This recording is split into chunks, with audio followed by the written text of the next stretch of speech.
Assalamualaikum warahmatullahi wabarakatuh. Perkenalkan, nama saya Nanda Ayu Setia Pramesti dengan nomor NIM 201911143008. Saya mengambil jurusan Teknik Geomatika, Fakultas Teknik, Universitas Dr. Sutomo Surabaya. Di sini saya akan memaparkan UAS mata kuliah statistika. Sebelum kita memulai ke topik pembahasan, terlebih dahulu kita akan mengenal apa sih perbedaan statistik dan statistika. Yang pertama, pengertian statistik. Statistik merupakan kumpulan data yang disusun dalam tabel atau diagram yang menggambarkan suatu persoalan. Contohnya sebagai berikut: statistik penduduk, statistik kelahiran, statistik pendidikan, dan lain-lain. Ada juga yang menyebutkan bahwa statistik adalah ukuran sebagai wakil dari kumpulan data mengenai sesuatu hal. Contoh rata-rata atau biasa disebut mean, modus, dan median. Menurut pengertian KBBI edisi keempat, statistik merupakan catatan angka-angka atau bilangan perangkaan. Yang kedua, statistik merupakan data berupa angka yang dikumpulkan, ditabulasi, digolong-golongkan sehingga dapat memberi informasi yang berarti mengenai suatu masalah atau gejala. Berikut ini saya akan memaparkan pengertian statistika. Statistika adalah ilmu pengetahuan yang berhubungan dengan cara pengumpulan data, pengolahan dan analisis data, penarikan kesimpulan, serta pembuatan keputusan berdasarkan analisis yang telah dilakukan. Berikut ini materi yang akan dibahas pada UAS Statistika, yaitu yang pertama, analisis regresi. Analisis regresi merupakan menentukan hubungan fungsional antara variabel satu dengan variabel yang lainnya. Yang kedua, analisis korelasi, yaitu menentukan seberapa besar kuatnya hubungan antar variabel satu dengan variabel yang lain. Dan yang ketiga, peluang, yaitu kemungkinan yang sering terjadi pada suatu peristiwa. Dan yang keempat, distribusi peluang, merupakan sebaran kemungkinan terjadinya variabel acak tertentu. Selanjutnya kita akan membahas materi yang pertama, yaitu analisis regresi. Analisis regresi berfungsi untuk menentukan hubungan fungsional antara variabel satu dengan variabel yang lainnya. Langsung saja kita masuk ke studi kasus. Berikut ini data hasil perolehan nilai UAS Matematika siswa-siswi SMA Negeri 20 Surabaya kelas 12/4 sebagai berikut. Kemudian, tentukan A. Scatter diagramnya, B. Garis yang mendekati data tersebut, C. Persamaan regresinya.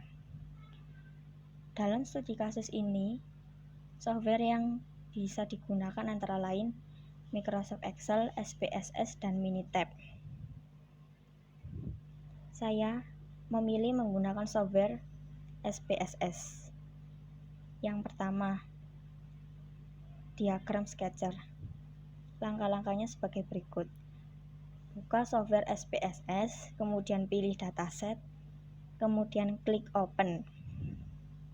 Setelah itu, klik variabel view. Atur nama menjadi X dan Y atau desimal menjadi 0. Atur pada kolom nama ini menjadi X dan Y.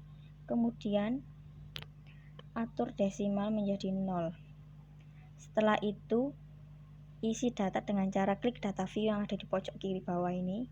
Kemudian isi semua data seperti contoh studi kasus tadi. Selanjutnya, untuk menampilkan diagram sketcher, caranya sebagai berikut. Klik Graphs, kemudian pilih Legacy Dialog. Setelah itu pilih sketcher atau dot. Setelah itu akan muncul tampilan seperti di bawah ini. Kemudian pilih define. Kemudian akan muncul tampilan seperti di bawah ini. Sesuaikan dengan format sketcher plot. Setelah itu klik OK. Untuk kolom y-axis, select data y, kemudian dipindahkan di kolom select y-axis. Setelah itu select x, data x, kemudian pindahkan ke kolom x-axis, kemudian klik OK. Kemudian akan tampil diagram sketcher seperti di bawah ini. Berikut ini diagram sketcher nilai matematika. Diagramnya seperti di bawah ini. B. Garis yang mendekati data tersebut. Untuk menampilkan garis yang mendekati data dengan cara sebagai berikut ini.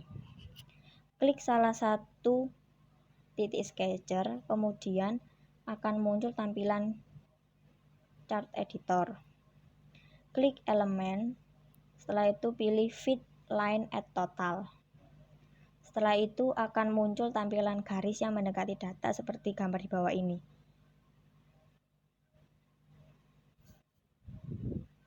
C. Persamaan regresinya. Di sini saya menggunakan studi kasus regresi non-linear. Cara menampilkan persamaan regresinya yaitu sebagai berikut. Masuk pada tampilan data view, kemudian pilih analyze, setelah itu pilih regression, dan pilih linear. Sesuaikan dengan format linear regression. Untuk kolom dependent yaitu berupa data Y, sedangkan kolom independent untuk data X. Kemudian klik OK. Maka akan muncul tampilan regression seperti di bawah ini.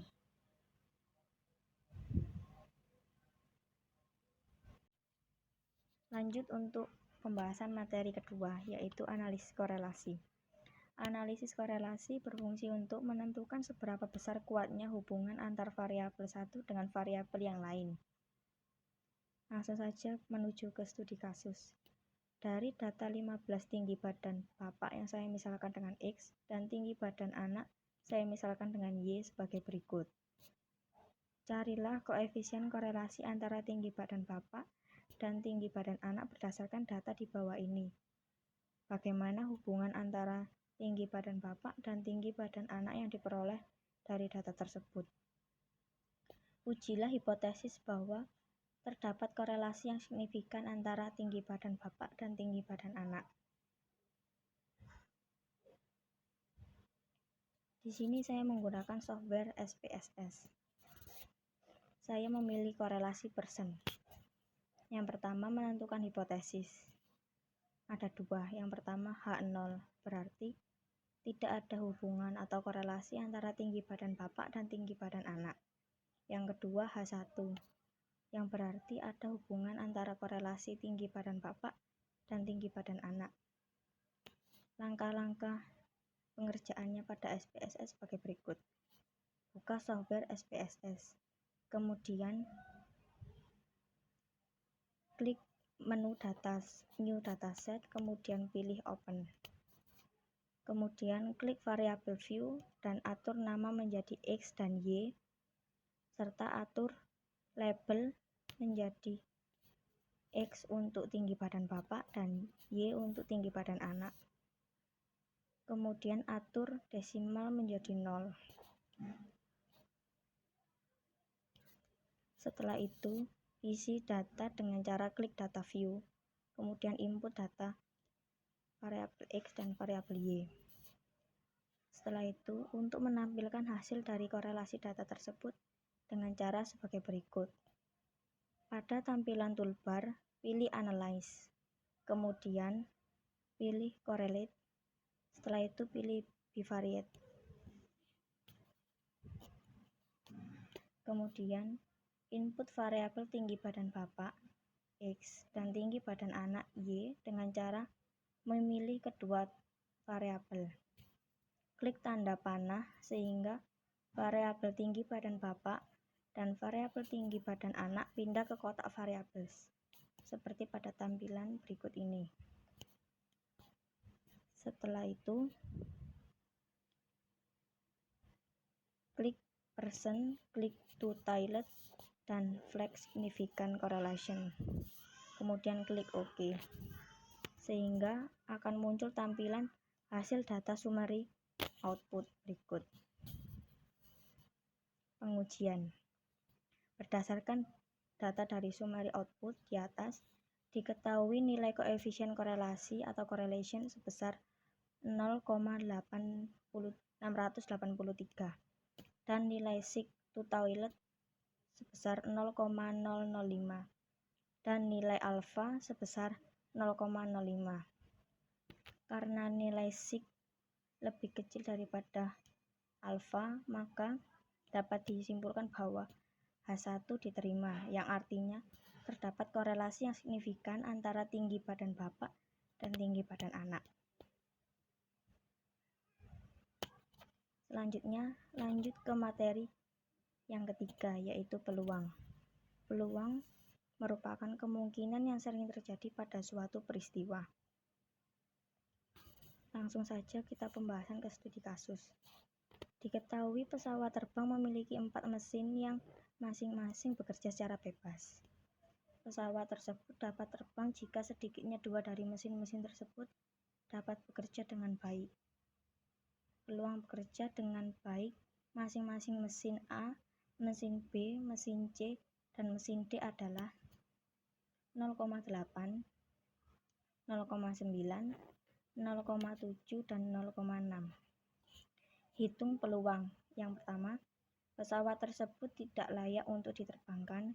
Yang kedua, pesawat tersebut berada dalam kondisi yang sangat baik. Yang ketiga, pesawat tersebut layak untuk diterbangkan.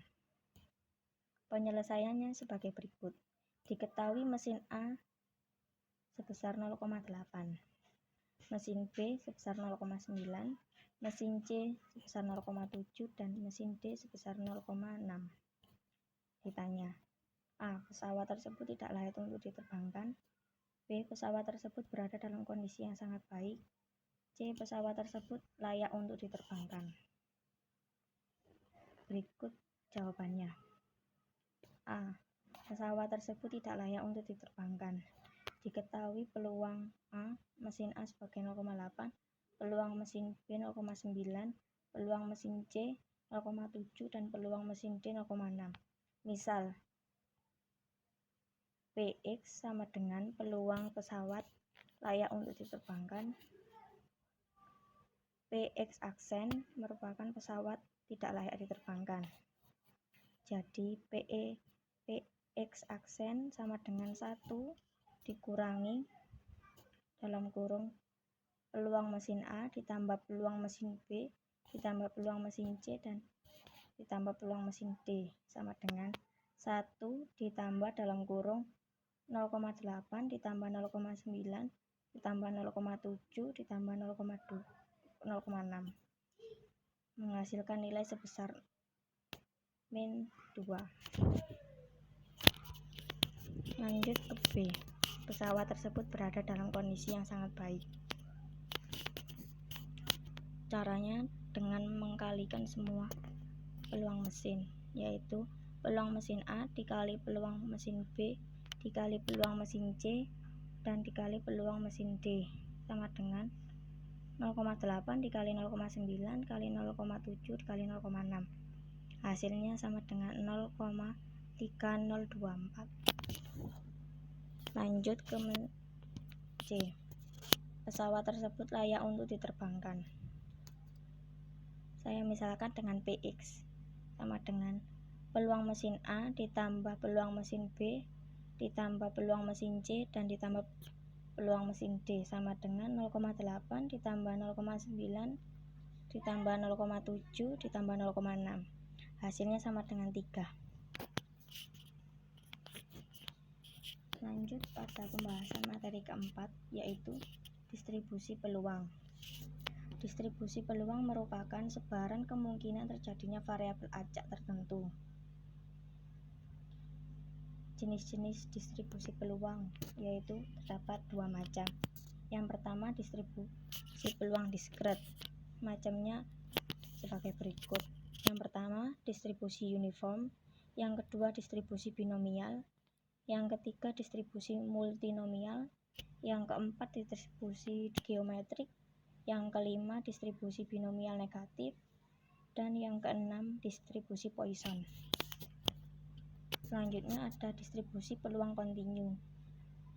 Dibedakan menjadi tiga macam, yaitu distribusi uniform, distribusi eksponensial, dan distribusi normal.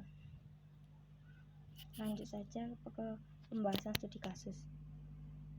Di Inggris Raya, hingga tanggal 23 Maret 2020, peluang tingkat kematian akibat virus corona adalah 5%. Data ini dikutip dari www.bbc.com. Hitung peluang jika ada 1.000 orang yang terpapar virus corona, kurang dari 10 orang akan meninggal. Penyelesaiannya sebagai berikut. Diketahui P sama dengan 5%. Sama dengan 0,05. N sama dengan 1000. Lambda sama dengan N dikali P sama dengan 0,05 dikali 1000 sama dengan 50. Ditanya, hitung peluang jika ada 1.000 orang yang terpapar virus, kurang dari 10 orang akan meninggal. Jawab, berikut ini menghitung secara manual dengan rumus P dalam kurung X sama dengan X dan sama dengan lambda pangkat X dikali E pangkat min lambda dibagi X faktorial. Berikut ini hasil penjabaran kurang dari 10. Dimulai dari X sama dengan 0 hingga X sama dengan 9. Selanjutnya, peluang X kurang dari 10 didapatkan dari penjumlahan seluruh peluang X sama dengan 0 hingga X sama dengan 9, didapatkan hasil sebagai berikut, sama dengan 0,00000001259661%. Berikut ini cara menggunakan Microsoft Excel. Yang pertama, input di sel A1 yaitu N dan di sel B1 yaitu 1000.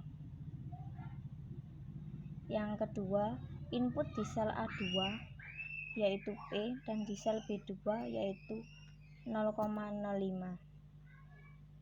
Yang ketiga, input di sel A3 yaitu lambda dan di sel B3 yaitu B1 dikali B2, atau bisa menggunakan simbol bintang untuk perkalian. Yang keempat, input di sel A5 yaitu X dan di sel A6 sampai dengan A15 yaitu 0, 1, 2, 3, 4, 5, 6, 7, 8, 9.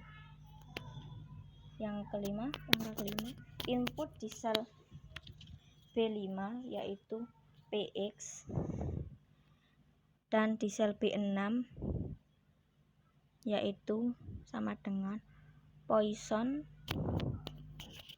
dis dalam kurung A6 50 false. Kemudian blok sorot mulai dari B6 sampai dengan B15. Angka ke-6, input di sel C5 yaitu P kurang dari sama dengan X, dan di sel C6 yaitu sama dengan Poisson dis dalam kurung A6 50 dan true. Kemudian blok data dari C6 sampai dengan C15. Langkah ke-7, kemudian akan muncul tampilan seperti di bawah ini.